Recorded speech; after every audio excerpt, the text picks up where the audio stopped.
Hey you guys, welcome back to another episode of My Favorite Games. It's Sega of my house bidding you welcome.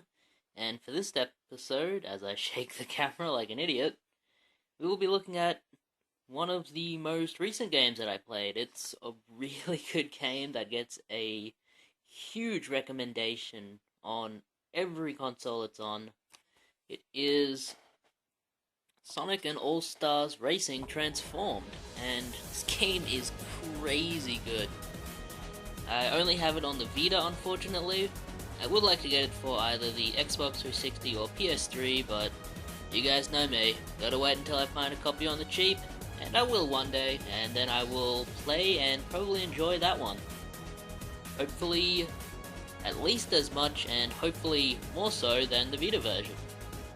But if you only have a Vita, or if you already have the Vita version, it's definitely worth playing. From what I can tell, it's about the same game. The PlayStation 3, Xbox 360 versions might be a little bit better in the graphics department, but otherwise it's all the same.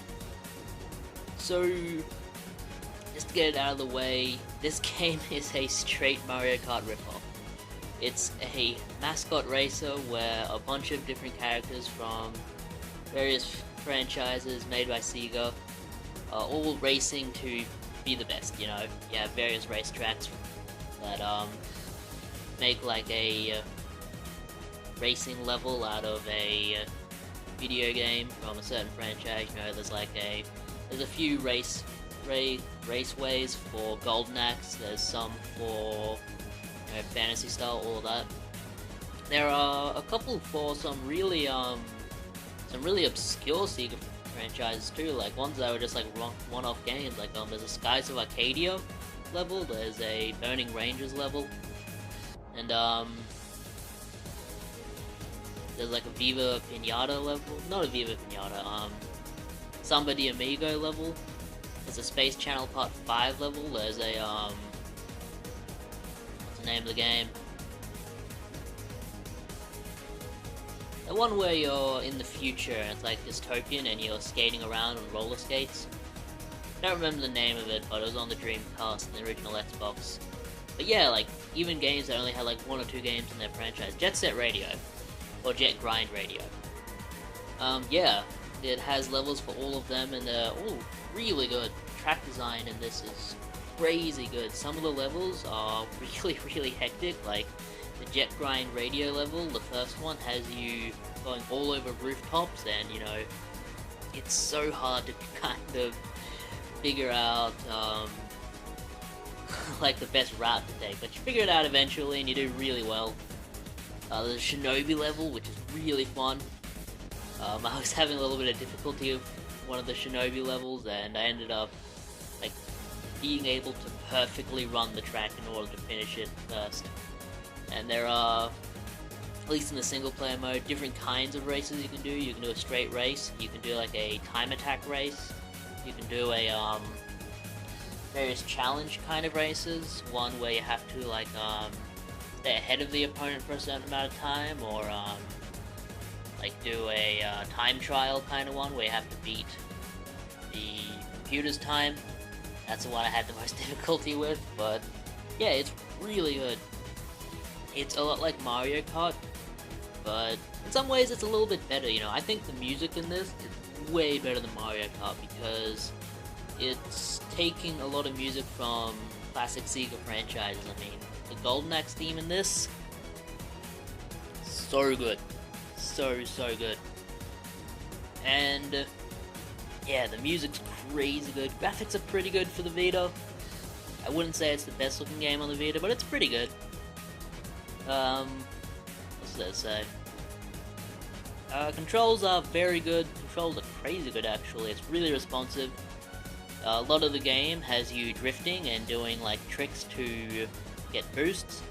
So you'll like be launched into the air and you have to do like one or two tricks before you land, and then you'll get a boost from that, and if you screw that up, then like you won't get the boost and you'll have to start again from 0 miles per hour or whatever the metric of speed is. Or the measurement of speed, not the metric. Yeah, drifting is a big part of this game, so you have to learn how to do that. And it's called Transformed because you can transform into either a plane or a boat. depending on what the level entails, and some of the levels actually make it really, really cool. Like, the Burning Ranges level is slowly disintegrating and falling apart, so like as you slowly go through it, you go from racing to like riding a boat, because the level's slowly filling up with water and being destroyed. It's really good.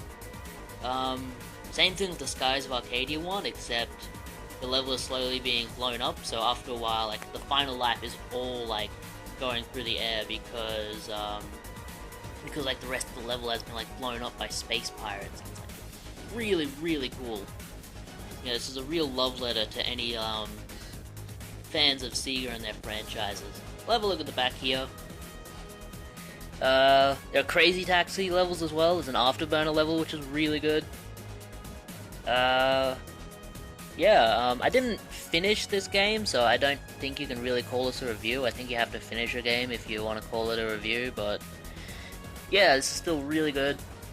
I actually got up to the final level and figured out that the way it works is for each race you complete, you get a certain amount of stars. If you complete it on like a hard difficulty, you get more stars, and if you complete it on easy, yeah, that's a fair trade-off. And by the end of it, I was mostly doing the races on like medium difficult, just so I wouldn't have too much trouble. And I got to the end of the game, and you needed a bunch more stars than I actually had to unlock the final level, because you need to use the stars to unlock things. Like, you can unlock characters, you can unlock new levels, you unlock entire new like worlds of stages to race in. That's pretty cool. But I didn't have enough stars, so at some point I'll probably go back and finish it. Just try and figure out a few of the easier levels to do hard on, but we'll see. Yeah, it's really good. This one comes with a manual.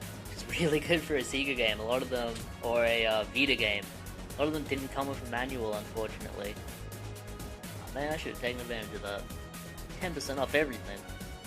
2013? Where's my DeLorean? I'm gonna go back and celebrate that. But yeah, not a big manual, but I mean, better than what you get with AAA releases these days. There's a cartridge.